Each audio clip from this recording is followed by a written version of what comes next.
Here's the strange thing. Answers aren't your problem. You've got too many already. Books, podcasts, TikToks, friends. It's all noise. And the more you collect, the less certain you feel. Strange, right? Because we think more info equals more clarity, but it doesn't. It clutters your head. It keeps you stuck. Like trying to fix a traffic jam by adding more cars. The real issue isn't that you don't know enough. It's that you can't hear the wisdom and the common sense that you already have inside of you.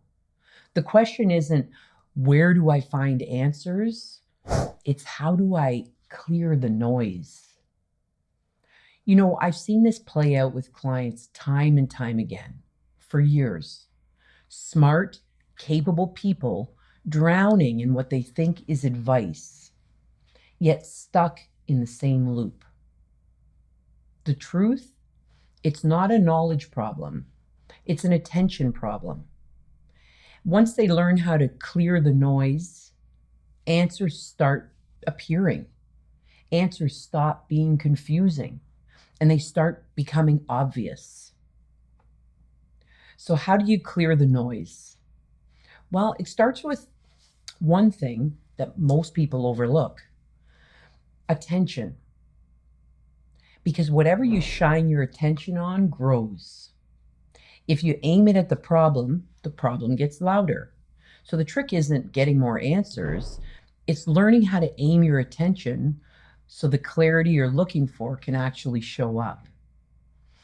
And once you see this, everything about the way that you handle stress or disagreements or arguments and choices, and the choices you make, everything starts to change.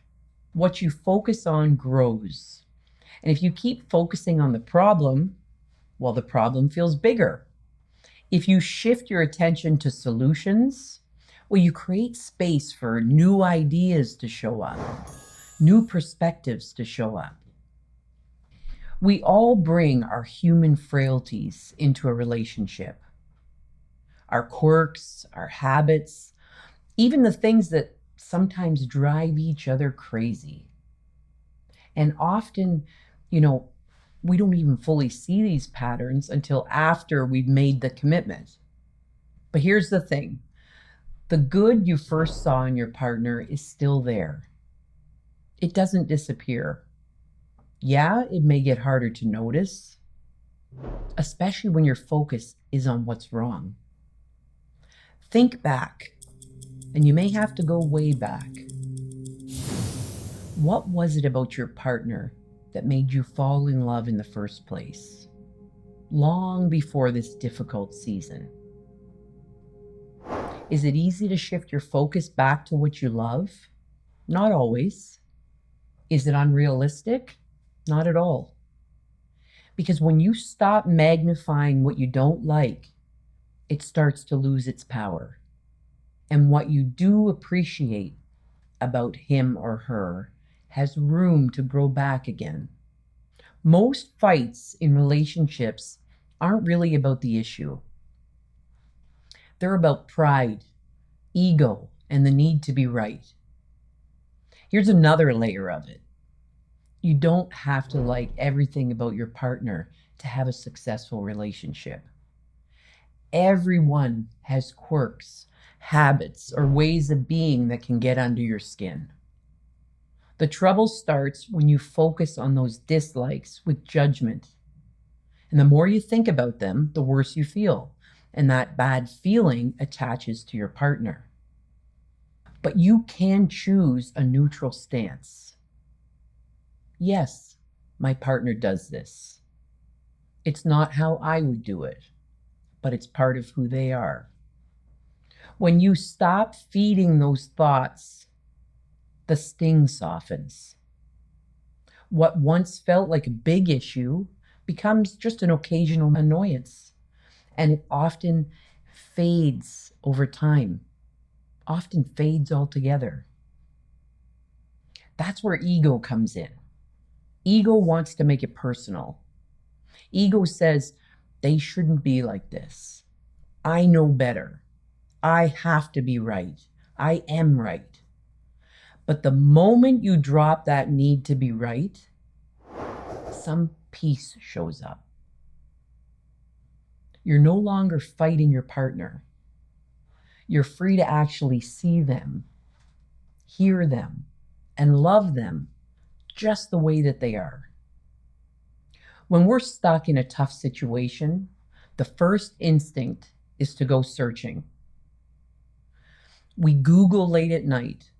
We take another course, ask everyone for advice, replay the problem in our heads, hoping the next piece of information will finally give us clarity. But here's the trap. More information doesn't always bring wisdom. As a matter of fact, it usually doesn't bring wisdom. It often just creates more noise. The more you think, the heavier your mind gets. And when your head is full, you start reacting to those thoughts, getting caught up in them, and then acting on them. And that's when problems grow. And that's when we get in our own way.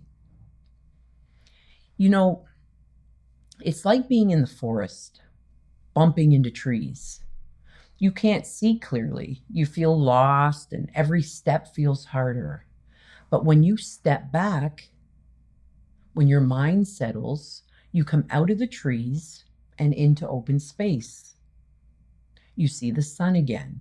You get perspective. You feel reoriented. And from there, you connect back to your own common sense and your own wisdom. See, that's the shift. When you hook into wisdom instead of reacting to every thought, well, new thoughts appear. And in those fresh thoughts are the answers you've been looking for in your relationship. That's why I always encourage people, don't make big decisions when your mind is crowded and negative. Wait until you are neutral, clear, calm. From that place, possibilities open up and clarity shows up on its own. You're not broken. You're not missing anything.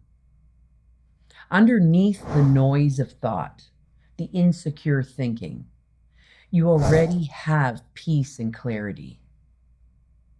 When your head quiets down, life feels lighter. Decisions get easier. And here's the truth.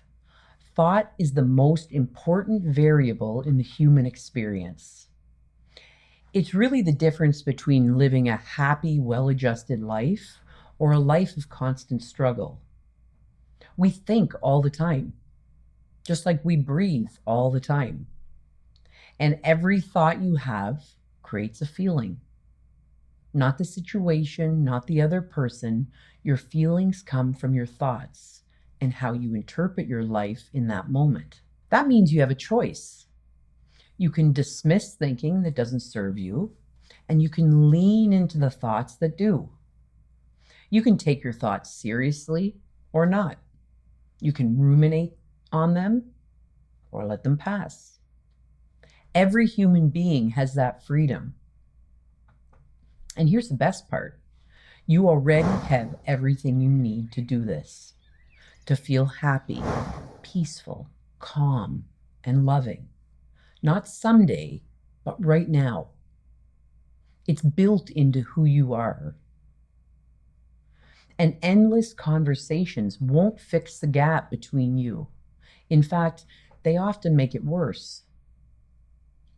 In the next video, I'll show you what's really causing the disconnection and the surprising way to close the distance. I've helped many couples discover their own path to deeper connection. If what I've shared today resonates with you, I'd love to guide you in your next step. You can schedule a call with me or explore the many free resources linked below to start building clarity and strength in your relationship and in your life today.